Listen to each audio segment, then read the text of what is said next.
საღამოშთობისა პირდაპირ ეთერშია მედია კავშირი ობიექტივი. მე ვარ ჟურნალისტი ნინო რატიშვილი და თქვენ უსმენთ და უყურებთ გადაცემას ღამის სტუდია. დღეს ჩემი სტუმრები გახავთ პირველ ნაწილში ქალბატონი ნანა დევდარიანი, საღამოშთობისა ნანა და ბატონი ირაკლი გოგავა. საღამოშთობის დიდი მადლობა რომ მოხვედით, მოიცალეთ, ვიცი როგორი დაკავებულები ხართ. ნანა და ირაკლი. ერთი საინტერესო ინფორმაცია გაჟღერდა პარლამენტის ტრიბუნიდან. მე ვთხოვე ხა ოპერატორს რომ ჩართოს ფირი, აი მოვუსმინო და თქვენი შეფასება მაინტერესებთ. რამდენი მიგრანტია? ეს არის თული კითხვა, სამწუხაროდ ზუსტი ციფრის დაანგარიშება ძალიან ჭირს, იმის გამო რომ ერთიანი აღრიცხვის სისტემა არ არსებობს, იმიტომ რომ სხვადასხვა უწყება აღრიცხავს და მაგრამ ის რომ თქვათ დადარება მოხდეს ადამიანების, ერთი 100-ს რო შეიცვალოს სახელში და გვარში და მოგეხსენებათ 5-6 სიტყვიანი სახელები და გვარები აქვთ ზოგიერთ უცხოელებს, უკვე იწყებს გაურებას. თუმცა ესე თქვათ უხეში დათვლებით, რაც გვაქვს ჩვენ ინფორმაცია, დაახლოებით 20-დან 25,000-მდე არალეგალი მიგრანტია ამ წუთას ქვეყანაში. შეიძლება მეტიც იყოს, ეს გეუბნებით ძალიან უხეში დათვლებით. მას შემდეგ, რაც თავშესაფრის მაძიებელი გახდება უცხოელი, როგორც კი დარეგისტრირდება სისტემაში, ავტომატურად ქვეყანას უჩნდება ვალდებულება ყოველთვიური შემწეობით უზრუნველყოს, რაც არის იგივე, რაც დევნილი შემწეობა 45 ლარი არის, უზრუნველყოს ანალოგიური ჯანდაცვის სისტემით, რაც ჩვენ მოქალაქეებს თავაზობთ. ანუ უფასო სახელმწიფო საყოველთაო ჯანდაცვა ეკუთვნის იმიგრანტს. ასევე ვალდებულება გვაქვს რომ უფასო განათლებით უზრუნველყოთ, უფასო იურიდიული დახმარებით უზრუნველყოთ და თუ კი ექნება რესურსი ქვეყანას საცხოვრებლითაც. ბატონი დარახველიძე, შინაგან საქმეთა მინისტრის მოადგილე. რა კომენტარს გააკეთებდით დღეს? ხშირდება ინფორმაცია იმის თაობაზე, რომ მზადდება რაღაც მაიდანის მცდელობები არის, სურვილი აქვს რაღაცა შეტაკებების სხვადასხვა ცუდი ვითარების შექმნის საქართველოში და ამ დროს 25,000, 20-დან 25,000-მდე არალეგალი ყავს და რომელიც უტოლდება მაგალითად ნებისმიერ მოქალაქეს თავისი უფლებებით. აი რა შეფასებას გაუკეთებთ ამას და კიდე იგივე ბატონმა დარახველიძემ გააჟღერა, რომ ის კრიმინალები, რომლებიც ომის დაწყების შემდეგ განთავისუფლდნენ უკრაინიდან, უკრაინის ციხეებიდან, ხო? ესე იგი მოაწყდა საქართველოს, რუსეთმა არ მიიღო და ევროპის დაჟინებული მოთხოვნით საქართველოში შემოუშვეს. არის თუ არა ეს საშიში და პირდაპირ ხელს უწყობს თუ არა ვითარების დაძაბვას აი ეს სიტუაცია? ირაკლი, თქვენი აზრი მაინტერესებს. მოგესალმებით. მივესალმები მაყურებელს. ეხლა ბატონი დარახველიძის გამოსვლიდან არ ჩანს ის 20,000 თუ 25,000 არალეგალი, ხო, ვინ არის? არალეგალს უწოდებს, მაგრამ ამავე დროს ამბობს, რომ თავშესაფარს თუ მოითხოვს, ვალდებული ვართ მივცეთო და მეორე ნაწილის ჩანართი. მე ვერ გავიგე ამ 25-ში შედის ის, ვისაც თავშესაფარი მიცეს თუ არა. მე ეს ახლა რემინისცენცია არის ჩემთვის რა, ბატონი დავით ზალკალიანი რო იყო საგარეო საქმეთა მინისტრი, მაშინ ჯონდი ბაღათურია მაუტეხა ერთი ამბავი კომიტეტის ხომაზეც. იმიტომ რომ ხელს აწერდა და განიხილავდნენ ამ მიგრაციის რაღაც საერთაშორისო ამ კონვენციას, რომელსაც მოაწერა ხელი ზალკალიანმა მაშინ თუ რაღაც ეგეთი მომენტი იყო და შესაძლოა რაღაც ვალდებულებები აიღეს. იმიტომ რომ ქვეყნები იღებენ ასეთ ვალდებულებებს, შეიძლება ეს ევროკავშირის ფორმატში ურთიერთობის ასოცირების ურთიერთობის ვალდებულებაც იყოს, შეიძლება იმ საერთაშორისო მიგრაციის რაღაცა პაქტი რო იყო, აი ზალკალიანმა რაზეც მოაწერა ხელი, მოკლედ და რა უპასუხა ზალკალიანმა ბაღათურიას? ჯონდი იბრძოლა მაშინ და რაღაცა ქმედითი შედეგი და პასუხი არ დაუდია ყოველ შემთხვევაში საგარეო საქმეთა სამინისტროს მაშინ. თუმცა კომიტეტზე მიიწვიეს პარლამენტში მახსოვს ეს გამოსვლები, იმიტომ რომ აკვირდებოდი ყურადღებით. ეხლა იმიგრაცია ზოგადად რაც შეეხება და მიგრაცია იმიგრაციას. ჩვენ რა თქმა უნდა დემოგრაფიული ვითარება გვაქვს ქვეყანაში კატასტროფული. საგანგაშო პირდაპირ ითქვას, მე სტატისტიკაში ჩავიხედე, ახლა ბევრი ამას საუბრობს ისე რომ ჰაერიდან რაღაცებს, მაგრამ ერთადერთი საიდანაც შეიძლება იმჟელო, ეს არის სტატისტიკა. იმიტომ რომ არავის სხვა აქვს, არა აქვს რესურსი, რომ თვითონ შეამოწმოს, გადაამოწმოს და რეალური ციფრები დადოს. ახლა ის რომ თბილისის ცენტრალურ უბნებში ბევრი უცხოელი დადის, ეს არ ნიშნავს, რომ ყველა არალეგალია. ხო, ნუ არ ნიშნავს იმას, რომ დასკვნები გააკეთო ცენტრში კონცენტრაციით. სტატისტიკის დეპარტამენტის მონაცემები არის შემდეგი. ესე იგი 80 რომ მივიღეთ დამოუკიდებლობა, საქართველოს მოსახლეობა იყო 5.400.000. ამის შემდეგი აღწერა 1999 წელს ჩატარდა ეს აღწერა. შემდეგი აღწერა ჩატარდა შევარდნაძის დროს 2002 წელს და საქართველოს მოსახლეობა აღიწერა 4.400.000. ანუ ამ პერიოდში თითქმის 11-12 წელიწადში ჩვენ დავკარგეთ მილიონი ადამიანი. ნუ რეალობა ისეთია, რომ მთლიანად გავიდა 300.000-იანი რუსული მოსახლეობა, ნუ რუსულენოვანი რუსები, უკრაინელები. მთლიანად ბევრი ძალიან ქართველი წავიდა, ბევრი სომეხი წავიდა, ბევრი აზერბაიჯანელი წავიდა. და რეალურად ჯავახეთში მაგალითად კლება სომხური მოსახლეობის ქვემოხარჯში კლება ორივე ქართული და აზერბაიჯანელი. საქართველოში ქართულ ანუ თანაბრად გავიდა ყველა. მით უმეტეს დავკარგეთ კონტროლი აფხაზეთის ის 9 მილიონი იყო აფხაზეთის მოსახლეობა, ხო? ეხლა კი ჩვენთან გადმოვიდა 9 თითქმის 300.000-მდე ადამიანი. ოსები იყვნენ ცხინვალის გარეთ საქართველოში ბევრი თითქმის 100.000-მდე. თუმცა ეს რა კავშირშია დარახულიძის განცხადებით? მე დინამიკას გიყვებით. ანუ მილიონი ადამიანზე მეტი დავკარგეთ მაშინ პირველ 12 წელიწადში. შემდეგ მოვიდა სააკაშვილი, იყო სააკაშვილის მმართველობა და შემდეგი აღწერა ჩატარდა 2014 წელს. აი 14 წელს უკვე ბოდიში 13 წელს თუ არ ვცდები. აღწერა და 14-ში გამოქვეყნდა. ამ აღწერით უკვე ვიყავით 3.800.000. ანუ საკუთრივ სააკაშვილის მმართველობის პერიოდში 600.000-ით შემცირდა საქართველოს მოსახლეობა. ეხლა მე დავთვალე რამდენი შემცირდა როგორ, ესე იგი, რამდენია საქართველოს მოქალაქე გასული. საკმაოდ რთულად აქვს სტატისტიკას ეს, მაგრამ ნუ გამოვთვალე რაღაცნაირად, იმიტომ რომ სალდო შენ თვითონ უნდა გამოიყვანო რაღაც და ვიწყორე და გამოვიყვანე. პრემიერმა გამოიყვანა სალდო და დადებითია 200 რაღაცა ადამიანით მეტია დაბრუნებული. არა, მან ცოტა სხვანაირია. ეხლა 12 წელი ხო არიან თუ რამდენი არის 2012 წლის შემდეგ, ესე იგი, საქართველოს მოქალაქე არის გასული 330.000. ну ძირითადად რა თქმა უნდა ეს არის ძალიან ბევრია. ბევრია. ოღონდ აქ რა ხდება ახლა ის ზუსტად გასულიასაც ვერ დაარქვევ ახლა ფორმალურად. კი ვიცით რომ მუშაობს ეგრე ვარშავაში ტაქსის მძღოლია მაგალითად მარნეულელი კაცი. ან გორელი კაცი. ძალიან ბევრი თბილისელი წასულია და ჩადის რაღაცა პერიოდი მუშაობს, მერე ჩამოდის, მერე სხვა მიდის, ანუ აი ესეთი როტაციული ამბავი ხდება ევროპას რაც შეეხება. რა და ვიღაცები მუდმივადაც არიან რა თქმა უნდა. ამიტომ რთული გასარკვევია, მაგრამ არ აქვს სახელმწიფოს დალაგებული ზუსტი აღრიცხვის სისტემა. ეხლა სტატისტიკის დეპარტამენტი სარგებლობს საზღვრის დაცვის ანუ სასაზღვრო პოლიციის მონაცემებით, ანუ საზღვარი ვინ გადალახა, იქ ეთქარეს, ვინ გადმოლახა, აქ ეთქარეს. მაგრამ შესაძლოა ადამიანი შემოვიდა, მოითხოვა რაღაცა დროებითი ის ბინადრობის უფლება, აიღო ეს ბინადრობის უფლება და წავიდა.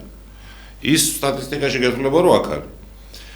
ან მეორე გაუვიდა ვადა, მაგრამ აქ არის. ის უკვე არალეგალია. ჩვენ ასეთი მცირე რიცხვიანი ერი ვარ და ჩვენთვის ამ სიტუაციაში, ამ ძალიან რთულ პერიოდში, ამდენი არალეგალი არის, არ ვიცი, კატასტროფა და პროვოკაციების მოწყობის გადასარების საშუალება. კი ბატონო, მაგრამ მაგამდეც მივალთ. დიახ.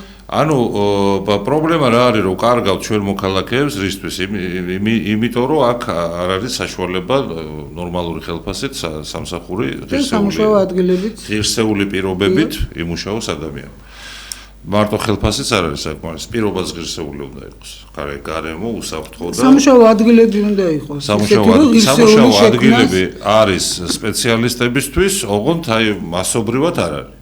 ანუ არის 300 ლარიანი რამდენიც კი და სუპერმარკეტში კონსულტანტად 300 ლარად იხვეწებიან მოდით. ჩვენ საუბრობთ რომ ისეთ სამუშაო ადგილებზე, რაც აი თქვენ ნუ რადგან მაღალანაზღაურებადი სამუშაო არის და ესეც არ არის. ვოლტის და ემის დამტარებლები და ვოლტის აი ჩვენები რომ აქ ვერ შეულობენ ფულს, ხო და მიდიან სხვა ქვეყანაში, სადაც უფრო მაღალი ცხოვრების დონეა.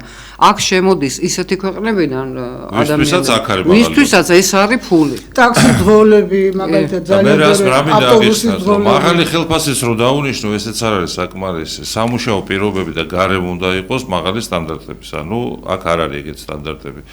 აყენებენ ადამიანს ისეთ პირობებში, სადაც რეალურად მუშაობა შეუძლებელია. მათ შორის ოფისებში სხვათა შორის არ არის.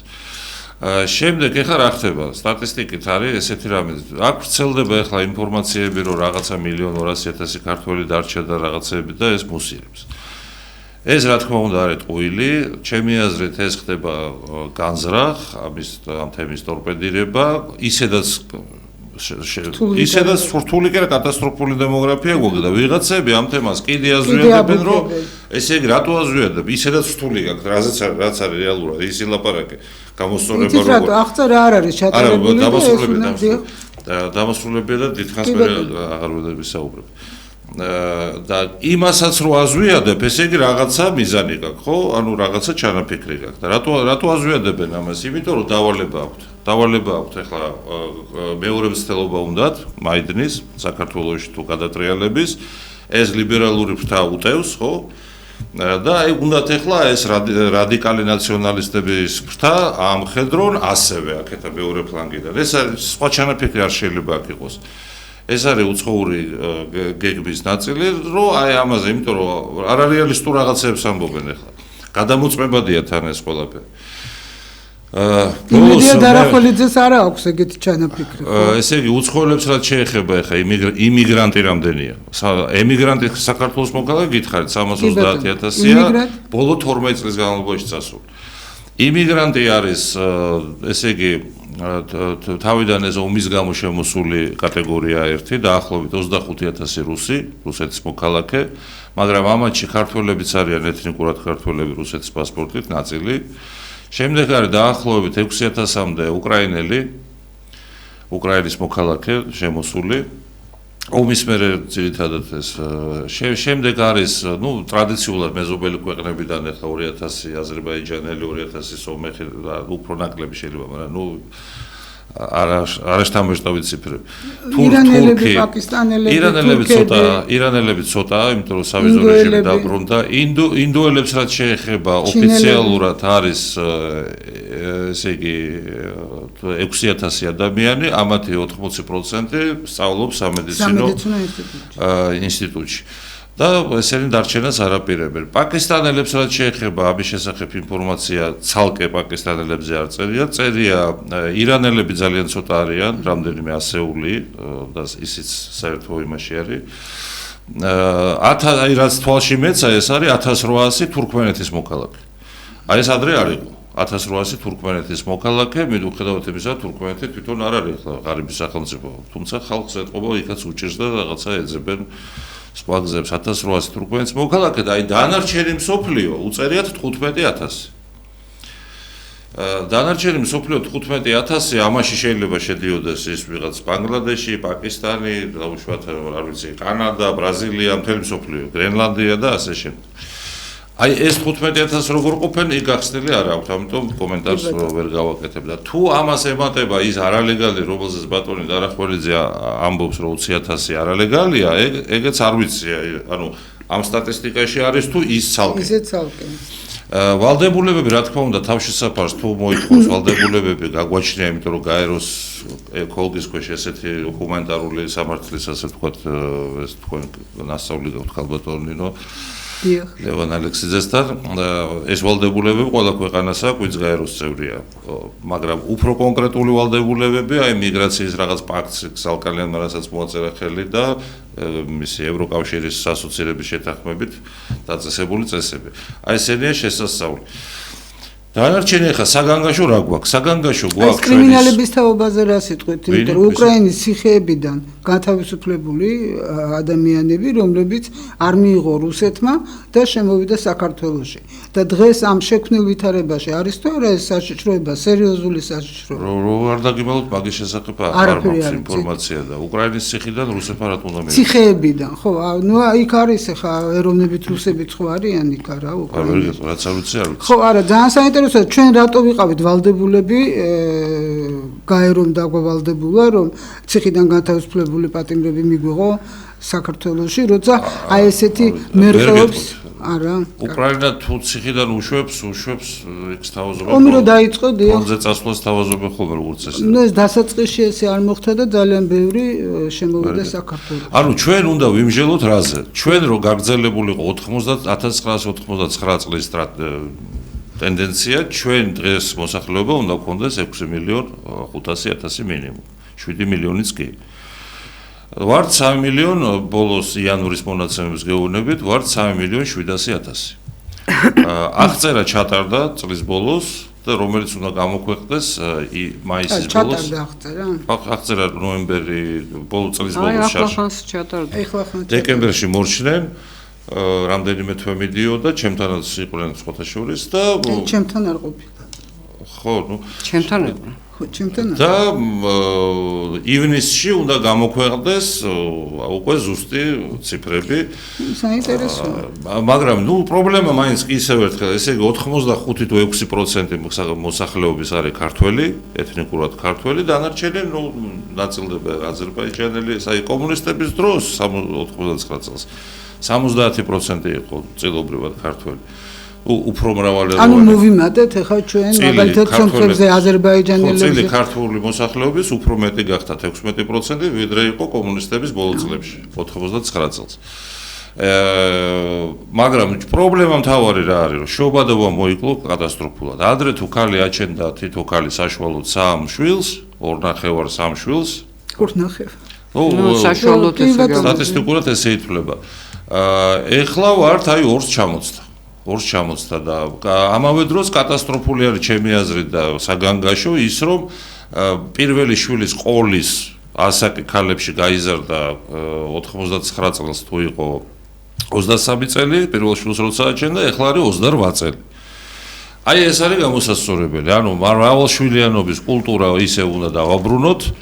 დიდი ოჯახის კულტურა ისე უნდა დავაბრუნოთ და შობადობა, რომელიც 92.000 იყო ბოლოს, 99 წლის აღწერით, დღეს ახლა 39.000-ია, შარშან იყო 39.000 ბავშვი დაიბადა.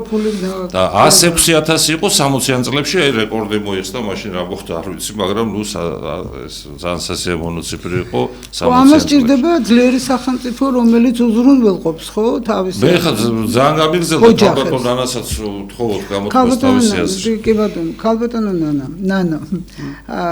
აი მე მაფიქრებს შექმნილი ვითარება, მე ვიცი პატრიოტთა ალიანსის წარმომადგენელი ხარ და ვიცი რომ პატრიოტთა ალიანსის მიმართ დღევანდელი ხელისუფლება და ქართული ოცნება საკმაოდ დაუნახავად იქცევა უმადურად, მაგრამ აი თუ შექმნილი სიტუაცია ყველა ამ ბოლო დროს ყველა საუბრობს იმაზე რომ აი მაიდანი შეიქმნას, ხელოვნური დაპირისპირება, რაღაცა სისხლი დაიღვაროს, მსხვერპლი იყოს რა პოლიტიკა რას მოიმოქმედებს ამ შემთხვევაში მიუხედავად ასეთი განწყობისა პატრიოტთა ალიანსი. მე არ ვარ თანახმარო ასეთ საკითხებზე რაღაც პარტიულ ჭრილში ვილაპარაკოთ და რატო. ხა დემოგრაფებს უყვართ ხოლმე ასეთი ხუმრობა, რომ დემოგრაფია არის ლოგინში მოგებული ბრძოლა. და რო შეხედავ ყველაზე მეტს ვინც აპროტესტებს, ჭმუნავს, დარდობს და რაღაც რო ჩაეკითხო ერთი ან ორი შვილი უკეთეს შემთხვევაში. ეს აი რაღაცა ესეთი უცნაური დამოკიდებულება, რომ სხვის ხარჯზე უნდათ ერის გამრავლება. ეხლა ვინც მორწმუნეა, მრევლის ნაწილია, ვინც ეკლესიურად ცხოვრობს, იმათ კი ყავთ ბევრი შვილები და ზოგს 4 და ზოგს 9 და ზოგს 10, ხო? მაგრამ აქ ლაპარაკი არის იმაზე, რომ თუ ადამიანს ეს არა აქვს როგორც რელიგიური მოთხოვნილება, ოჯახური ფასეულობები, ხო? ცხოვრების პირობები განსაზღვრა. აი მანდ მივდივარ. რას თავაზობს სახელმწიფო, რა მოტივაციებს იმისათვის, რომ თუნდაც ელემენტარულად ახალგაზრდა წყვილები არ დაფიქრდნენ იმაზე, რომ საერთოდ შეუძლიათ იყულიან შვილი თუ არა. იმიტომ რომ შეძლებენ მის გამოყოფას, ან ვერ შეძლებენ. და კვების გარდა კიდე პატარა ბავშვს ძალიან კარგად ვიცით ჩვენ, რამდენი მოთხოვნილება საჭიროება აქვს და ასე შემდეგ. ეხლა თლად დაუნახავად არივარგებს და საყოველთაო ჯანდაცვის პროგრამამ ძალიან ბევრ ადამიანს უშველა. თუმცა ბევრი ნუ ხო ეს დიდი შეღავათია, იმიტომ რომ ადამიანები ელემენტარულად საავადმყოფოებამდე ვერ მიდიოდნენ, იმიტომ რომ არ იღებდა საავადმყოფოს, სანამ ფულს არ გადაიხდიდა, ხო? მაგრამ ამის გარდა არსებობს სხვა უამრავი სოციალური სახის мотивация, როგორ შეიძლება ადამიანები დაუშვათ დამაგრდნენ იგივე არადით ქალაქებში, არამედ სხვა დასახლებულ პუნქტებში. შეუძლია თუ არა სახელმწიფოს და ხედავთ ჩვენ რომ დევნილების საკმაოდ დიდ რაოდენობას მიეცა ბინები, ხო? შეუძლია თუ არა ჩვენ სახელმწიფოს შექმნას სოციალური საცხოვრისის ფონდი. აი ეს იყო პატრიოტთა ალიანსის საარჩევნო პროგრამაში. ეს სოციალური საცხოვრისი არის ჩვეულებრივი მოვლენა ისეთ ქვეყანაში, როგორიც არის მაგალითად საფრანგეთი და არა მარტო, ეს ევროპაში მიღებული პრაქტიკაა. იქ უსახლკაროს ვერ ნახავ. შეიძლება იყოს, ასე ვთქვათ, რწმენით უსახლკარო ადამიანი, რომელსაც არ უნდა კიდევაც რომ მიცეს საცხოვრებელი, ურჩევნია ასე იხეტიალოს, არიან ასეთებიც. კი, მაგრამ ასეთები არიან ძალიან ცოტა. მთლიანად მოსახლეობაში ეს პრობლემა არის ასე თუ ისე მოგვარებული. ეხლა რაც შეეხება ზოგადად მიგრაციის პრობლემებს. რატომ ვაფასებთ ჩვენ მშვიდობას და რატო გვინდა რომ ჩვენს გარშემო სხვა ქვეყნებშიც იყოს მშვიდობა? ომიანობის პირობებში შენ რომ ლტოლვილების ნაკადი მოგაწყდება, შენ ვალდებული ხარ ისინი მიიღო, არა გაქვს უფლება რომ გააბრუნო. და ჩვენს შესაბამის საერთაშორისო დოკუმენტებზე ხელი გვაქვს მოწერილი. ჩეჩნეთში ომი რომ იყო, იქიდან რომ წამოვიდნენ ლტოლვილები, ხო, ჩვენ იძულებული გავხდით რომ მიგვეცა თავშესაფარი, იმიტომ ან ითხოვდნენ რომ ან მოგვეცით თავშესაფარი ან გაგვიშვით რომელიმე მესამე ქვეყანაში. მე მაშინ მივმართე სახალხო დამცველი ვიყავი და მივმართე ყველა აკრედიტებულ ელჩს, რომ ვინ იყო თანახმა მიიღო ეს ლტოლვილები ირაკლი თავიანთ ქვეყნებში და რა თქმა უნდა არავინ არ მოინდომა. ეხლა მოდით შევხედოთ რა ხდება თავად ევროკავშირში. ევროკავშირში ხო ბრიუსელი განაგებს ამ საკითხებს, პირდაპირ კვოტებს უწესებს ევროკავშირის წევრ სახელმწიფოებს და ავალებს რომ აი ამდენი უნდა მიიღო. ნუ ორბანის მოთმინების ფიალა რომ ამოიწურა, მან უთხრა რომ კი ბატონო, რახან მე ვალდებული ვარ ჩვენი ასე ვთქვათ შეთანხმებებით, მე ამ ხალხს მივიღებ, მაგრამ საზღვარგარეთზე მივცემ ბილეთებს ბრიუსელში სახელმწიფო ხაზინის ხარჯზე შეუძენ და ჩამოვიდენ თქვენთან. აი ეს შეიძლება ეს ჩვენმა ხელისუფლებამ ითქვას. იცი რა არის, მე ძალიან მიჭირს წარმოდგენა, ახლა შინაგან საქმეთა მინისტრის მოადგილემ რომ იცის რომ 20-დან 25,000-მდე 5,000 განსხვავება უკვე ხო არალეგალიაო, ხო? ჯერ ეს არალეგალი როგორ შემოდის? მე როგორ აფიქსირებენ? ნუ ახლა სულ ევროკავშირს ვიძახით ჩვენ და შეხედონ პრაქტიკას იმ ქვეყნებში როგორ და რანაირად ხდება არალეგალებთან. ეხლა თავშესაფრის მომთხოვნთან დაკავშირებით, რა თქმა უნდა, მისცემ თავშესაფრს, უნდა მისცე ყველა ის სიკეთე, რასაც აძლევს შენი ქვეყნის მოქალაქეს. მაგრამ აქაც იცით, ყველა ქვეყანა თავისი ინტერესებიდან გამოდის და ისე უდგება ამ საკითხებს. მე მახსოვს პერიოდი, აგერ ირაკლი დამეთანხმება, რომ გერმანიაში აბსოლუტურად ყველა სტუდენტი უფასოდ სწავლობდა და რომ მოიხედეს და დაინახეს რა ხდება, რომ უამრავი უცხოელი იღებს განათლებას, მაშინვე შექმნეს ესეთი დიფერენციაცია, რომ უფასოდ დარჩა გერმანიის მოქალაქეებისთვის, ყველა დანარჩენი იხდის ფულს. და აი ეს მიდგომები სახელმწიფო ხო არ არის ერთხელ დაჯექი დაწერე ჰამურაბის კანონები ჩამოწერე რაღაცა უამრავი კანონი მე მიდიხარ და ცხოვრობ სულა ცხოვრება ყოველ წამს იცვლება და კანონი უნდა შეცვალო მაშინ როცა შენი სახელმწიფოს საჭიროება ამას მოითხოვს. ეხლა რამდენად სახიფათოა ამდენი არალეგალი თუ არალეგალი კი არა და თუნდაც მიგრანტი სახიფათოა, მაგრამ მე ვშიშობ რომ სახელმწიფო მხოლოდ მაშინ ეხლა თან ვიზო რეჟიმის დაუწესეს ხო სხვადასხვა საიდანაც არის უფრო შემონადენი სპეკულაციებია უამრავი რომ ვითომ ავღანეთიდან და პაკისტანიდან უნდა შემოვიდეს ხალხი ეს არის პოლიტიკური სპეკულაციები არაფერი მაგის ტყუილი აბსოლუტურად სიცრუე ამიტომ ძალიან მნიშვნელოვანია ამ ჩვენ ინფორმაციებით გადატვირთულ სივრცეში მივაგნოთ სიმართლეს და არა უყვეთ ვიღაცის ფეიქებს. აი, იმიტომ მოგიწვიეთ, რომ თქვათ სიმართლე. ხო და ჯერ მე იმის თქვა მინდა, რომ თუ სახელმწიფო მხოლოდ ახლა დაფიქრდა ამ საკითხზე, იმიტომ რომ მაიდანის საფრთხეა, მე შეგახსენებთ, რომ მინიმუმ 4 მცდელობა იყო მაიდანის მოწყობის, ხო, საბედნიეროდ წარუმატებელი. თუ მხოლოდ ახლა ამის გამო დაფიქრდნენ, ეს არის ძალიან ცუდი სახელმწიფოსთვისაც და ხელისუფლებისთვისაც. შექმნილი ვითარება, აი ნანა და ირაკლი, როგორ ფიქრობთ? დავამთავრე, ხო შეიძლება. და თუ მარტო ამ მიზეზით არიან ახლა ასე ვთქვათ შეწუხებულები და ფიქრობენ რაღაც დამატებითი მექანიზმების შექმნას, ეს ცუდია, მაგრამ ჯობს გააკეთო ეს, თუნდაც ეს ცუდი იყოს, გვიანი იყოს, ვიდრე იჯდე და ასე ელოდო ყველაფერს. ახლა მეორე ამბავია კიდევ, რომ ჩვენ ხომ მიგვაჩვიეს, რომ მარტო რუსეთია, ასე ვთქვათ, ჩვენთვის საშიში. არა, მტერზე აღარ ვლაპარაკობ, ხო, ოკუპანტის საშიში და ასე შემდეგ. მაგრამ არაფერს არ ამბობენ დანარჩენ რეგიონის დანარჩენ ქვეყნებზე, რომელთაგანაც მათ შორის დემოგრაფიული საფრთხე არის საკმაოდ სერიოზული. ამას რატომღაც არავინ არ აანალიზებს. და ისევ სახელმწიფო ვალდებულია შექმნას ის მექანიზმები, რომელიც მისცემს ჩვენს მოსახლეობას საშუალებას, რომ აი თუნდაც ის რაც ირაკლიმ თქვა, რომ დროებით, ვიცი მე ასეთი უამრავი ადამიანი მიდიან რამდენიმე თვე მუშაობენ, მერე ბრუნდებიან, ან სეზონურ სამუშაოზე მიდიან და მერე ბრუნდებიან. თავისთავად ამაში ცუდი არაფერი არ არის, თუ ადამიანს გამოუჩნდა რაღაც დამატებითი სახსარი და საშუალება, რომ რაღაც თანხა და სხვა შორის უნდა გითხრათ, საბჭოთა კავშირის დროსაც ასე იყო. ვახტებზე დადიოდა ხალხი, რომ რამდენიმე თვეში ან ერთ წელიწადში სერიოზული თანხა მოეგროვებინა და დაბრუნებულიყვნენ სახლში. ბამზეც დადიოდნენ მშენებლობას. ნუ ბამი ეს კიდე პოლიტიკური ფაქტორი იყო, მაგრამ აი ეს ვახტაზე სიარული იყო ჩვეულებრივი ამბავი დაბალი შეძლების ფენებში.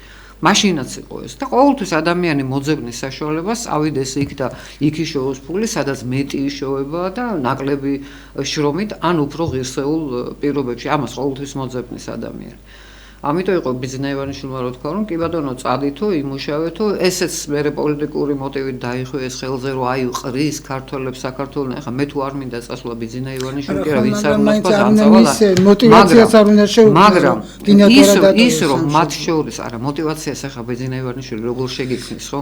მათ შორის ჩვენი ევროკავშირთან ასოცირების შეთანხმების პირობებში დევს ისიც, რომ მუშახელი ან სპეციალისტები, რომლებიც ჩადიან ევროკავშირში სრულიად ლეგალურად, მათი სოციალური გარანტიების და ასე ვთქვათ, ანაზღაურების და პირობების შესახებ. მაგრამ არის რამდენიმე ქვეყანა, მათ შორის პოლონეთი, რომელიც ძალიან უღირსად ექცევა საქართველოსთან ჩასულ ადამიანებს, ამუშავებენ, ფულს არ უხდიან ხშირად, პრობლემებს უქმნიან, მათ შორის კრიმინალთან დაკავშირებით და ეს არის ძალიან ცუდი და როცა პოლონეთის ელჩი იქნება თუ ევროკავშირის წარმომადგენელი ჩვენთან შიდა პოლიტიკურ სიტუაციებს არ ყვევს აქ იქნებ ამ საკითხშიც ჩაიხედოს, იმიტომ რომ ასეთი ძალიან ცუდი მოპყრობა იყო თურქეთში ჩვენი საქართველოსთან ჩასული მოქალაქეების მიმართ. ყოფილა შემთხვევები, რომ ერთ და იგივე დანაშაულზე თურქი გარეთ დაუტოვებიათ, ქართველი დაუპატიმრებიათ ან დაუშვათ მთელი სიმძიმე დაუკისრებიათ ქართველებად. და მე მქონდა ამაზე მოლაპარაკებები, მათ შორის იმაზე, რომ ამ პატიმრების ექსტრადიცია მომხდარიყო საქართველოში და ჩამოვიდა სპეციალურად იუსტიციის მინისტრი მაშინ შემხვდა და ამ საკითხშიც ვილაპარაკე. ანუ მე ისე თქმა მინდა, სახელმწიფო არ არის ერთხელ და სამუდამოდ დადგენილი რაღაც წესები და რეგულაციები. ყოველ დღე უნდა იმუშაო იმისთვის, რომ შენი მოქალაქე იყოს დაცული და ცხოვრობდეს ღირსეულად. დიდი მადლობა და აი შექმნილი სიტუაცია სანამ საერთაშორისო ვითარებაზე გადავიდოდეთ მსჯელობით. ირაკლი, როგორ ფიქრობ, შექმნილი ვითარება და ნანა თქვენი აზრიც მაინტერესებს, არის საშიში თუ გაბუქება ხდება? და რამდენად მზად არის ხელისუფლება ამისთვის? შექმნილი ვითარება რისი თვალსაზრისით, დემოგრაფიის თვალსაზრისით? დემოგრაფიაზე ვისაუბრეთ და ეს ყველასთვის საშიშია. მთელი პროგრამა სახელმწიფოს შესამუშავებელი, რომ შობადობა როგორმე გაიზარდოს, მაგრამ პირველ რიგში შობადობა იზრდება ტვინიდან. რას გულისხმობ? ანუ ადამიანების უნდა ჩაუნერგოთ, რომ დიდი ოჯახი კარგია, ბევრი შვილი კარგია. გარდა ამისა, მე როცა უყურებ ხო და არის ესეთი მოსაზრება, რომ აი ყველას რომ მდიდარი იყოს ბევრი, ესე იგი ბევრი შვილები ეყოლება. არ არის ეგრე. ამას ეძახიან დემოგრაფიულ პარადოქსს, როცა ღარიბი მეც აჩენს. მაგრამ დიდარი კიდე ნაკლებს. და დააკვირდით დასავლეთ ევროპის ქვეყნებს, ამერიკის შეერთებულ შტატებს, შობადობა იაპონიას, თუმცა ჩემი საფრთხე გადაცემის თემა არ არის ეს, მე ცოტა სხვა რაღაცა ქიროსმანის სტილოც, ხო? მრავალშვილიანი ღარიბი დედა და მდიდარი წყვილი, უშვილო. ხო. და რას გულისხმობ, რომ მაგალითად მორწმუნე ხალხი აჩენს გაცილებით მეც ვიდრე ლიბერალი ან კომუნისტი ან რაღაცა ეგეთი. ათეისტი. ეს ნიშნავს, რომ მორწმუნე ადამიანები რაც მეტი იქნება, უკეთესი იქნება. ხო და არის კიდეც სხვა мотиваციები, მაგალითად საბჭოთა კავშირში იყო უცოლოზე გადასახადი. უშვილობაზე. იყო გადასახადი და საკმაოდ თან 6% იყო ხელფასის. არ იყო პატარა თანხა.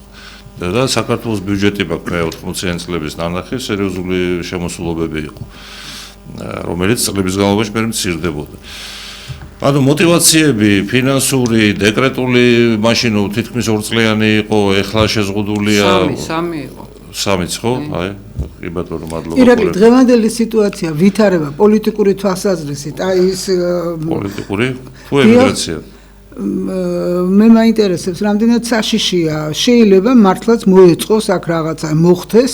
არა, როგორ არა, შეიძლება რამდენ რეალურია? გავიგებ, თუ პოლიტიკურ მაიდანზე და ამაზე გადატრიალებაზე ვერაფერი ვერ მოხდება, გამორიცხული თემა ეგა, აგერ რამდენჯერმე ქალბატონმა ნანამას თქვა, რამდენჯერმე სცადეს, ვერ შეატოკეს. ყარადგას ხელისუფლება, ძალოვანი სტრუქტურები გამართულად მუშაობენ, სადაზრო სამსახურები და მთელი ეს ყველაფერი ეფექტურად გაუმკლავდა უცხო ქვეყნიდან დაგეგმილ ამ პროვოკაციებს და ჩვენს ომში ჩათრევის ცდელობას და თეორიულადაც რომ დავუშვათ ხელისუფლებას რაღაცა მოუხდა. ხო, ჩვენ ხო სახში არ გავჩერდებით, ყველა გავალთ ქუჩაში, აბჯარაში ხასკმლები და იმათ არ დავაბრუნებთ გამორიცხულია. უცხო ქვეყნის გავლენის ქვეშ ვიც არის იმ ძალებს, გამორიცხულია რომ მიუშვათ ახლა და ვამართინოთ. კი, მაგრამ ეს ოფიციალურ დასავლეს, დემოკრატიულ დასავლეთ წყალებში აქვს ეგ სურვილი და აი კიდევ ერთხელ. ნუ ცივი წყალი დალიონ ახლა სურვილი ბევრი რამე შეიძლება გქონდეთ. ანუ ვიყოთ 7-ად ეს გამორიცხული. 7-ად არ უნდა ვიყოთ, ყურადღებით უნდა ვიყოთ. ყურადღებით.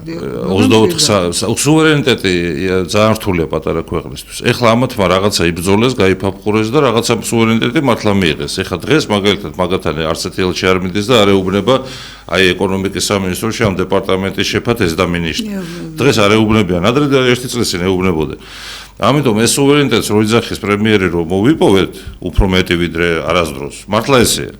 ელჩებს საერთოდ არ ხვდებიან მაგათ და ესენიც არ ხვდებიან ელჩებს. და ადრე ელჩი გონორით საუბრობდა ხო სააკაშვილის დროიდან შევარნაძეს ვერ უბედავდნენ მართლაც მასზე, თუმცა იქაც რაღაცა მცდელობები იყო, მაგრამ სააკაშვილი ნუ ახლა მათი ფინია იყო, გოშია, მარიონეტი და ყველაფერს ელჩები და უწყოელები წყვეტდნენ და დღეს ეგრე აღარ არის. თუმცა როცა ესენი მოვიდნენ, ეგრე იყო, იმიტომ რომ ეს ინერციით. ამიტომ გამორიცხულია ჯერ ესენი მაგრადგანან, მერე ხალხი ბაზეა, ასე ვთქვათ, სტარტზე. რამე რომ მოხდეს, ხალხი აუცილებლად გავა. ახლა მე ჩემს გარშემო არ ვიცნობ ადამიანს, ვინც სახში დაждდება მაგ დროს, რამე რო იყოს, თეორიულად ახლა ის რომ რაღაცა განსხვავებული ხედვები გვაქვს ქვეყნის მოწყობასთან, ეკონომიკის ვითარებასთან, სოციალურ საკითხებთან, ეგ ღირებულებებში მნიშვნელოვანია, მაგრამ პირველი არის ეგზისტენციალური საარსებო საფრთხეები, არის ეს ომის სცენარი და უბედურება. ამიტომ გარემართვა აღარ უნდა დაუშვათ ჩვენ, ხელისუფლება მუდმივად ზეწოლის ქვეშ უნდა ყავდეს, რომ ესე იგი საელჩოებიდან არ იმართებოდეს. პოლიტიკური სისტემა შესაძლებელია, კონსტიტუცია არის მთლიანად შესაძლებელი, რამდენიმე საკითხია, რომელიც კატასტროფულად გვაფერხებს განვითარებაში, ეს არის მაგალითად ტერიტორიული მოწყობის სისტემა, რომელიც გვაქვს ეს კომუნისტური რაიონები არ ვარგა საქართველოს ისტორიულად მხარეებით არის მოწყობილი და ფედერალური მოწყობა უნდა იყოს, მხარეები ცალკე ბიუჯეტი და აქ კიდე თბილისელ ჩინოვნიკზე ყველაფერი ჩამოკიდებული და გუბერნატორი და ქალაქის მერები რეგიონებში არიან პროტოკოლის სამსახურის უფროსები, როდის ჩავაქრა თბილისელი ჩინოვნიკი, რომ სუფრა გაუშალოს და ღვინო დაუსხას მერეკიპეა გუბერნატორი რეალური. ისიც შესაძლებელია, რომ თურმე ჩვენი ის არის ევროატლანტიკური მივალ მაგამდეც ეს ერთი ტერიტორიული მერე ეს აფხაზეთის და მის რა ქვია, ცხინვალის რეგიონის ინკორპორაცია კონსტიტუციაში დღეს როგორ აისახება, ნულოვანია მისი ასახვა და რო შეუვარდნენ ასლანბჟანიას კაბინეტში თავისი ოპოზიცია, ხო, ეს არძიმბას მომხრეები, ადგურ არძიმბას რა უპოვეს მაგიდაზე გამოაქვეყნეს საქართველოს კონსტიტუცია 95 წლის მოდელი. ედო მაგიდაზე აფხაზეთის დე-ფაქტო პრეზიდენტს. იქ საინტერესო პროცესებია. რატო ედო? ხო, მე ახლა ჩემთვის გასაგებია რატო ცედო და ამიტომ არ არის მთლად იქ რთული პროცესებია, ისინი გზნობენ საფრთხეს რუსიფიკაციის საფრთხეს, რუსეთს ეგენი ვერ გააჩერებენ. ვერც ფულით, ვერც ჟინით 60,000 დარჩნენ სულ. პროცესები მიდის, იქ სომხურილობით საკმაოდ. ყველა ბევრი ძალა მუშაობს ეხა და გადაშენდებიან ეგენი, უბრალოდ გენეტიკა უბიხებს რაც დაემართათ, იგივე დაემართათ 70-იან წლებში გარდაიცვალა ბოლო უბიხური ენის მცოდნე. და დაიწყო პროცესი, ნუ რამდენი წელი, რამდენიმე 10 წელი დაჭირდა. ამიტომ 70 წელი, ხო, და 35 უკვე გასულია, კიდე 35 გავა და აღარ იქნება აფხაზები და ეხლა ისმენენ ამას და ვიცი რომ უყურებენ ჩემს ინტერვიუებსაც, მათ შორის იმიტომ რომ ერთი-ორჯერ შემომითვალეს რაღაც. გაითვალისწინონ ეს ყველაფერი და რაღაცა ნაბიჯი გადმოდგან არ არის აუცილებელი ტელეკამერების წინ. ისეთ შეიძლება, ასეთ შეიძლება მოლაპარაკებადია ჩვენს წიაღში ჩვენთან ერთად ეგ გადარჩებია. აფხაზური გენეტიკური კოდი გადარჩება, აფხაზური კულტურა გადარჩება, ტრადიციები. თავარია ჯერ ჩვენ გადარჩება. ენა და ასე შემდეგ. ჩვენ შევინარჩუნოთ თვითყოფადობა. იმიტომ რომ ჩვენგან საფრთხე მაგათ არასდროს კი ქიშპები იყო რაღაცა დადიანები ჩავიდოდნენ რაღაცა სიზამდნენ ისინი ჩამოვიდოდნენ რაღაცა ეს ანჩაბაძეები ისინი ასერი მაგრამ ეგზისტენციალურ საფრთხეს ერთმანეთს არ უფრენით არასდროს და იქიდან ჩრდილოეთიდან მაგათ ემუქრებათ ომით და ხმალით კი არ მივლენ ის რუსები ფულით შევლენ და გაითქვიფება ეს ისე როგორც ჩვენ მაგალითად ჩინეთიდან ხო ზუსტად 5 წელიწადში 6 სოფელი რო ჩამოიყვანო ზუსტად 5 წელიწადში აფხაზები აღარ იქნება ყველაზე დიდი ეთნიკური ჯგუფი აფხაზეთის ტერიტორიაზე ზუსტად 5 წელიწადში დათვლილი ქართველებთან დაკავშირებით რა ხდება ჩვენ შევინარჩუნებთ ამ მონაცემებს რაზეც თქვენ ისაუბრეთ საქართველოში ვიქნებით უმრავლესობა არა, ნუ ახლა 86% ვარ და მაგის დათმო მაგის ის არის ეგ ხო პროცენტი ხო და სხვა არის და აბსოლუტური რიცხვები ციფრები სხვა არის ხო 100 კაციდან რო 86 ხარ ერთია ხო და მილიონიდან რო რამდენი იქნება პროცენტი კი მარტო პროცენტი ხო არ გვაინტერესებს ჩვენ გვაინტერესებს ჩვენი გენოფონდი ამაშია საქმე და თვითყოფადობა რა თქმა უნდა რამდენიდან რამდენი ვიქნებით იმიტომ რომ აი იმ საბჭოთა პერიოდში სხვათა შორის მაშინ ახალგაზრდობის რედაქციაში გადაცემა მოვამზადეთ ჩვენ და ჩემი კოლეგა ლალი ლეჟავა კენა გააგდეს სამსახურიდან მხოლოდ იმიტომ რომ 88 წელს მან ზუსტი ციფრები მიუთითა გადაცემაში რამდენი აზერბაიჯანელია, რამდენი რუსი, რამდენი სომეხი, რამდენი სხვა და ჩვენ ქართველებიო კითხვა დაისვა ისეთი ბრძოლა დამჭირდა რომ ჯერ ერთი ის რომ ჩემი კოლეგა არ გაეშვათ სამსახურიდან და მე ვთქვა რომ წავიდეთ ახლა ვისი გეშინიათ ცეკასი წავიდეთ მე ვთქვა რომ დამიდონ სხვა ციფრები ხო ეს ოფიციალური ციფრებია რაც დიდი ბრძოლა მოყვა ერთი სიტყვით ანუ აქ ჩვენ მარტო პროცენტზე არ ვლაპარაკობთ იმაზე რომ განსაკუთრებით ის ახალგაზრდობა გადის ქვეყნიდან უკეთესი პირობების ძიებაში რომელიც არის ფერტილური ასაკის და ეს ახლა უკეთეს შემთხვევაში შეიძლება იქ დაქორწინდეს და ბავშვი გაზარდოს, მაგრამ მშობლიურ ნიადაგს მოწყვეტილი ბავშვი მაინც ძალიან ძნელად ითვისებს იმ ქართულს და იმ აუცილებელს, რითიც ჩვენ ვართ. და ახლა რაც შეეხება თავად ამ პოლიტიკურ ვითარებას გვემუქრება თუ არა მაიდანიზაცია ჩვენ ვართ მუდმივი მაიდანიზაციის მცდელობების შემსწრე ხო ხან ამას მოიგონებენ ხან იმას მოიგონებენ ხან რას გააკეთებენ ხან რას ჩაიდენენ და ძირითადი მათი ანგარიში არის რაზე მე წლები ვლაპარაკობდი იმაზე რომ ქვეყანას არ ეშველება მანამ სანამ ხელისუფლების ლეგიტიმაცია ხდება გარედან ქვეყნის გარედან და ეხლაც იმავე ნარატივს მიყვებიან რომ აი ამერიკამ არ გცნო, ევროკავშირმა არ გცნო, ამან არ გცნო, იმან არ გცნო, ანუ გარედან არ გაქვს ლეგიტიმაცია. ამას ხელისუფლება უპირისპირებს აზრს რომ სამაგიეროდ ქართული ხალხის ლეგიტიმაცია გვაქვს, მაგრამ ეს მთელი ეს კონსტრუქციები არის ძალიან მყიფე.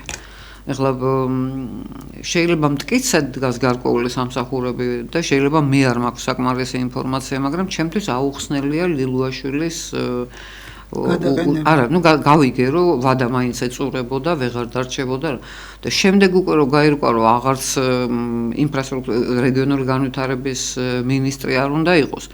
ახლა კიდევ ქარსელაძის წასვლა, ხო? ინფრასტრუქტურის სამინისტროდან. არის რაღაც, რაც ასე ვთქვათ, წყალქვეშაშვილის წასვლა. კი, ანუ ეს გრძელი სია ახლა, ხო, როტაცია ყოველთვის უნდა იყოს ხელისუფლებაში, მაგრამ რაღაცნაირად ისე წაეწყო. ახლა არიან ადამიანები, ვინც იმასაც კი ამბობენ, რომ ლილუაშვილმა კარგად გაასწრო, სანქცირებული არ არის. და ძალიანაც კარგი ქარსელაძეც მე როგორც ვიცი არ არის სანქცირებული და ასე წავ, მაგრამ ეს არის რუსები ეძახიან ამას პატკავერნაე იგრა ხალიჩის ქვეშ თამაშები და ჩვენთვის მთავარია რომ ქვეყანამ შეინარჩუნოს სტაბილურობა და ჩვენ შევძლოთ ვიაროთ წინ. ეს არის მთავარი რა თქმა უნდა. ეხლა რაც შეეხება საერთაშორისო ვითარებას, რა ხდება მსოფლიოში? ილონ მასკი ტოვებს თეთრსახს, თუმცა ის მას რამე 2 დღე იქნება იქ დანარჩენი არა. რა ხდება?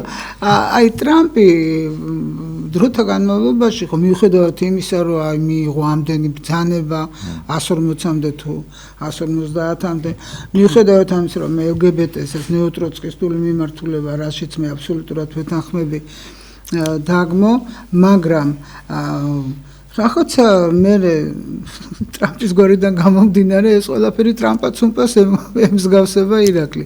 რა ხდება? სერიოზულობას კარგავს ტრამპი დღეს მაგალითად აი დილით ერთ განცხადებას აკეთებს შუადღისა სხვას საპირისპირო საღამოთის სხვას აქვს საშუალება დაკარგოს სერიოზულობა და შეიძლება კარგავს. ეს საშუალება როგორ? ამერიკის პრეზიდენტის პოსტზე რომ მიაღწევ, იქ ხა ყველაფრის უფლება გაქვს. რაღაცებს თამაშის უფლება საძლევს ზოგიერთი. ხო, მაგრამ სერიოზულობა იკარგება, მაგას ვამბობ და ძალიან ცუდია, მე გულშემატკივრობით ვამბობ და არა რაღაც ნიშნის მოგები. წინა თემა რო შევაჯამოთ, რა ერთ კომენტარს დავაბათებ და გადავალ ტრამპი და მასკი. ესე იგი საქართველოსთვის საქართველოს დღევანდელი ტერიტორიისთვის ოპტიმალური რაოდენობა მოსახლეობის ეს არის დაახლოებით 8 მილიონი ადამიანი. დიახ. რატო არის ეს ოპტიმალური? ეს არის ზუსტად ის რაოდენობა, რომელსაც საკუთარი მიწით და საკუთარი ზღვის საკვატორიით შეგვიძლია გამოყვება თავისუფლად. ითვლება გაეროს მეთოდოლოგიით, რომ ერთი ადამიანის გამოყვებას წლის განმავლობაში ჭირდება 9 ჰექტარი მიწა.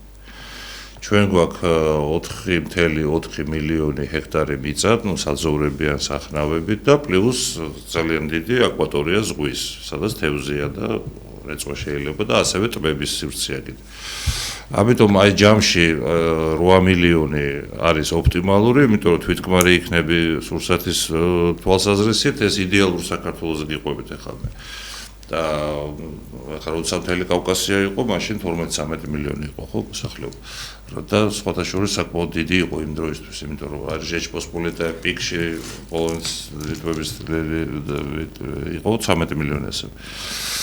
ეხლა ტრამპს რაც შეეხება. იმედია რომ ამ ციფრზე მივალთ. მაგრამ მორწმუნე ხალხი გვინდა. მეტად არიან მორწმუნე.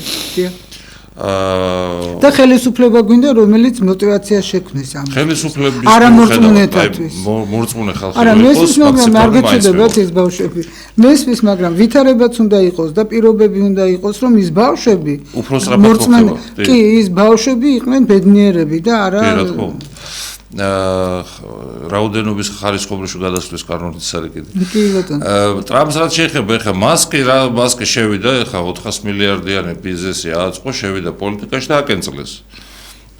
გაგიჟდა და ვინაკენწლა. აკენწლეს პირველი გლობალისტებმა და ამ ლიბერალებმა, გამოაცხადეს ესე ჯვაროსნული ომი ჯვრის გარეშე იყო. მასკის წინააღმდეგ მთელ ამერიკაში ხდებოდა მისი ოფისების ესე იგი დარბევა, მანქანების დაწვა. ტესლას აქციები გაუფასურდა 70%-იანი ზარალი ნახეს ინვესტორებმა, საკუთრივ ტესლას კომპანიის აქციონერებმა. აქციონერებმა პირობა დაუთხეს, რომ წამოდი მაქედან შენო. და ამასაც საეგონა ეხლა რომ დიდებაში იქნებოდა და რაღაცა და დაფნის გვირგვინებს დაადგამდნენ, მაგრამ პოლიტიკაში ეგრე არ ხდება ეხლა ესე იგი გალახეს და გამოუშვეს. ოღონდ ეს გარედან რაც ჩანს. მაგრამ რეალურად რა ჩანს ეხლა? რეალურად შევიდა ტრამპი მას შეუშვა მასკი, ესე იგი დოჯეს სტრუქტურა სამთავრობო ეფექტურობის ასაწევად. რეფორმები ამ deep state-ის მიერ ოკუპირებული სახელმწიფო სტრუქტურების. ეს შევიდა და რაღაცა 2 ტრილიონს და ტრილიონს და имас ეკონომიას გავაკეთებ, ესეთი გეგმები იყო, მაგრამ საბოლოო ჯამში რა ეკონომიას გააკეთა? 150 მილიონზე ჩამოვიდა. ხო, 160 მილიარდი ეკონომია გააკეთა. სავარაუდოდ მეტის გააკეთა, მაგრამ იმ სქემებს სხვები, ასე ვთქვათ, სხვები აკონტროლებენ დღეს უკვე. ვიდრე მანამდე და მთავარი ჩემი აზრით რაც გააკეთა, როდესაც შედიოდა ბასყავდა 5-კაციანი ჰაკერების ჯგუფი, რაღაც ახალგაზრდა გენიოსები ყავს, რომლებიც შედიოდნენ და თავისი პროგრამებს ამონტაჟებდნენ, რომ პროგრამულ ალგორითმულად ყველაფერი გაანალიზებდნენ. ანომალიებს პოულობდნენ და ასე შემდეგ. მაგრამ ამასთან ერთად როგორც ჩანს, აბრალებენ თუ ნამდვილია ეს მე არ ვიცი, მაგრამ ერთ დემოკრატების გარკვეული წრეები ამბობდნენ, რომ მან მოახდინა მისი საპროგრამო უზრუნველყოფის ინსტალაცია სახელმწიფო სტრუქტურებში. რაც ნიშნავს იმას, რომ რაღაცა გარე მართვის პულტიდან აქვს აბსოლუტური წოდომა მთელს სისტემას. აი ახლა ნუ ეს ალბათ უკვე და თუ ეს ასეა, მაშინ ეს ყველაფერი ესე იგი ჩადებულია იქ და სადღაც ტეხასში ახლა ხო, რა მნიშვნელობა აქვს სად იქნება ის ოპერაციულ ანალიტიკური ცენტრი ტესლას რომელიმე ანგარში და იქ ზის 1-500 კაცი და ამ ყველაფერს ყოველდღიურ რეჟიმში უყურებს. ნუ რა თქმა უნდა ამ ჯგუფის ინტერესებისთვის ტრამპი, მასკი და ეს. ეხლა მანდ არის ორი მსხვილი ჯგუფი, ეს არის ტრამპი და მისი, ესე იგი, კონსერვატორები ცხადია, მაგრამ ასევე ტექნოკრატები, მასკი, პიტერ ტილი, უკვე ცუკერბერგის და ახალი, ესე ვთქვათ, მილიარდერები და არის სხვა მილიარდერები კიდე, რომლებიც ამას ებრძვიან, ხო, გლობალისტები და ეს. ანუ, ეხლა ბრძოლა მიდის, ვინ რომელი დარჩება სათავეში პროცესების. სავაჭრო ომს რაც შეეხება, ეს რასაც ტრამპი აკეთებს, ყველაფერი არის პროგრამის ნაწილი, რომელსაც ქვია 2025. ეს პროგრამა შეიმუშავეს შარშანწინ, Heritage Foundation-ის გვერდზე გამოქვეყნებულია, მისი მოკლე ვარიანტი და მოკლე ვარიანტი არის 922 გვერდი. და კონფიდენციალური მთლიანი ვერსია არ არის გამოქვეყნებული. ამ გეგმას მიუყვება მთლიანად, რასაც აკეთებს ყველაფერი იმ გეგმაშია. თუმცა საჯაროდ არ აღიარებს, რომ ამ გეგმას მიყვება. 400 კაცი მუშაობდა ამ პროგრამაზე და ნუ საკმაოდ დეტალურად არის აღწერილი პრობლემატიკა და მერე რეკომენდაციები მიცემული რა უნდა გაკეთდეს. რამდენად შეძლებს, რომ ეს ბოლომდე მიიყვანოს თავის. ბოლომდე რა თქმა უნდა, ვერც ერთი გეგმა ვერ სრულდება, მაკერა სტალინი ვერ აკეთებდა ბოლომდე 5 წლების გეგმებში რაღაცები, მინუსები ქონდა ხოლმე. ყოველ შემთხვევაში შეცვალოს ვითარება უკვე დაუშვათ. არა, ნუ ეს ახლა გრენლანდიას მაგალითად, გრენლანდიას მართლა იღებენ ეგენი. და გრენლანდიის და კანადის აღება რისთვის უნდათ ეს იმისთვის კი არ უნდათ ეს არის ფარის გასაკეთებლად ანუ პოტენციური ბირთვული ომი რომელიც შეიძლება რუსეთსა და ამერიკას შორის მომავალში იყოს რუსეთი ბირთვული იარას რო ესწროს ამ რაკეტები ატლანტიკის ოკეანიდან კი არ მიფრინავს ჩრდილოეთ ყინულოვანი ოკეანიდან იმიტომ რომ იქიდან მოკლეა ამიტომ იქ მათ ჭირდებათ ამ პროს დაყენება, ანუ ანტისახელო სისტემის, რომელიც ამ რაღაცა ნაწილს ჩამოაგდებს და რკინის გუმბათი, რაც ისრაელს აქვს დაუშვათ. ხო, იგივე უნდა ამერიკას გაუკეთოს, მაგრამ ეს უნდა გაკეთდეს კანადაში და გაკეთდეს გრენლანდიაში. გარდა ამისა, თუ მას უნდა რომ ამერიკა განვითარდეს როგორც ცივილიზაციის ერთ-ერთი ცენტრი და მსოფლიო ლიდერი, კანადის რესურსები ჭირდება, კანადის ტერიტორია ჭირდება, გრენლანდიის რესურსები ჭირდება და რა იქნება ეს ოკუპაცია არ იქნება? თუ ეს გრენლანდია და კანადა ამის წინააღმდეგია და არ იქნება ეს ოკუპაცია? წინააღმდეგი დღეს არის შეხვალ შეიძლება არ იყოს, აი მაგალითად მე ეს ნებაყოფლობით იქნება. ჩემს მეგობარს ვესაუბრე ალბერტას შტატში, ბიზნესმენია, რაღაცა გაზის მომპოვებელი ოჯახია და გამომიგზავნა ერთი ინფორმაცია, სადაც წერია კანადის შტატ იმის ალბერტას შტატის ადმინისტრაცია სწავლობს ამერიკის 51 შტატად გახდომის შესაძლებლობას. ნახოთ რა აი სამწუხარო დრო იწურება ნანა ორი სიტყვით თქვენც რო გითხრათ და არაფერი ხა ჩვენ გადაცემა დავიწყეთ ესეთი თემატიკით, რასაც ეომება ტრამპი და ნუ აი ძლივს რაღაცას ახერხებს ამ მიგრანტებთან დაკავშირებით, ეს არის უზარმაზარი მძლავრი სახელმწიფო ჩვენთან შედარებით, ხო? და ისედაც და ასედაც. მაგრამ რაც შეეხება იმას, რომ როგორ განვითარდება ეს ყველაფერი, ძალიან საინტერესოა 100 დღის თავზე მან თავად როგორი შეფასება მისცა, რომ ეს არის საუკეთესო 100 დღე ამ ქვეყნის ისტორიაში, პრეზიდენტის. და რამდენად არის ეს საუკეთესო? და ვისი დამსახურებაა ეს? ჩემიო. გამიმარჯოს მე და გამახსენდეს გენიალური ფრანგული ფილმი ავე მე. კი. თავის თავს ავე უმღერა ერთი სიტყვით. ნუ იცით როგორ არის ეს ტრამპი ხო არ მუშაობს საქართველოს აუდიტორიაზე, რომ აქ ეხლა ნანა ირაკლი და ნინო რა სიტყვიან, აბა რა თქვა და როგორ მოიქცა ის მუშაობს თავის ამორჩეველზე მუშაობს ყოველ დღე, ესე იგი, ის სწორედ დილას რო ერთ სიტყვის შუა დღეს მეორეს და საღამოს მესამეს, ის სწორედ აი ამ ინტენსიური ინფორმაციით ბომბავს საკუთარ ამორჩეველს და ანადგურებს ბაიდენს და ყველა მის მომხრეს და ყველა მის თანაპარტიელს, რა იმის გამო რაც ხდებოდა. მეო კაცო ღამე არ დამეძინებოდა ის კი არა პლაჟზე რო ჩამეძინა როგორც ბაიდენსო, როცაო რუსეთსა და უკრაინას შორის ამხელა ომია, სვარ აინტერესებს არც რუსეთი არც უკრაინა, მაგრამ დაპირება იყო ის რომ მშვიდობა უნდა იყოს, აგერ ხელი მოეწერა ამ იშვიათ ლითონებთან დაკავშირებით, აქვე ითქვა რომ 40% რუსეთის ხელშია ამავე დროს, იქ დიდი ეკონომიკური ინტერესებია მთავარი. და ერთი ბოლოს რაც მინდა ვთქვა რომ აი რა იქნება დათმობა რუსეთის მხრიდან. მუდმივად სვამენ ამ კითხვას ამერიკელი ჟურნალისტები და დათმობა უკვე იმაშია, კედმი თქვა თუ არ ვწდები. კედმი თქვა დათმობა უკვე იმაშია, რომ რუსეთი არ აიღებს თლიანად უკრაინას. აი ეს არის დათმობა. აი ეს უკვე დიდი დათმობაა. არა, კედმი თქვა, სანამ ტრამპი იტყოდა ამას, რომ აი შედეგები და რაღაცა. ტრამპი პარავს იდეებს, იმიტომ რომ რაღაცის გამოჩვენა. უბრალოდ რასაც ჩვენ წლებია ვლაპარაკობთ, ჩვენ ვლაპარაკობდით ახლა, იმიტომ რომ უკრაინა არ გვეცოდებოდა, არა, უბრალოდ ვამბობდით რომ ეს ასე იქნება. და ახლა ამ რეალობას ამბობს უკვე ამერიკის მოქმედი პრეზიდენტი. ხო ესე ტრამპის ამორჩეველს პრობლემები აქვს თქვენი საუბრიდან გამომდინარე. დიდი მადლობა საინტერესო საუბრისთვის და ალბათ მართლაც საინტერესოდ განვითარდება მოვლენები.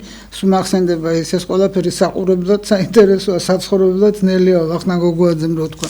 ნახოთ. Დამდეგი 9 მაისი მინდა მიულოცოთ თქვენს მაყურებელს ქალბატონინო, თქვენს მოგილოცოთ ქალბატონა თქვენს და აუცილებლად მინდა ესე იგი ტრამპის გამონათქვამს არ დავეთანხმო, რომელიც დღეს თქვა, მიმართა ასევე თავის ამორჩეველს, რომ ამერიკა ყველაზე დიდი წვლილი შეიტანა მეორე მსოფლიო ომის იმაში. ამ დროს ხო ესე იგი სტალინგრადი არაფერი არ ყოფილა ეს არა სხვათა შორის ამას რუსეთმა უპასუხა თუ არ ვწდები სენატის ვიცე-სპიკერმა შესთავაზა რომ დიდი სამეცნიერო კონფერენცია მოვიწვიოთ მეორე მსოფლიოთან დაკავშირებით და იქ გავარკვევთ ყველაფერს 9 გადაცემა მაქვს პარასკევია ისე რომ მე აუცილებლად ჩემგან მიულოცეთ ყველას მიულოცეთ ჩემი ორი ბაბუა ომობდა ფრონტზე დიდი მადლობა გემშვიდობებით დროებით ჩვენ მალე დაბრუნდებით ეთერში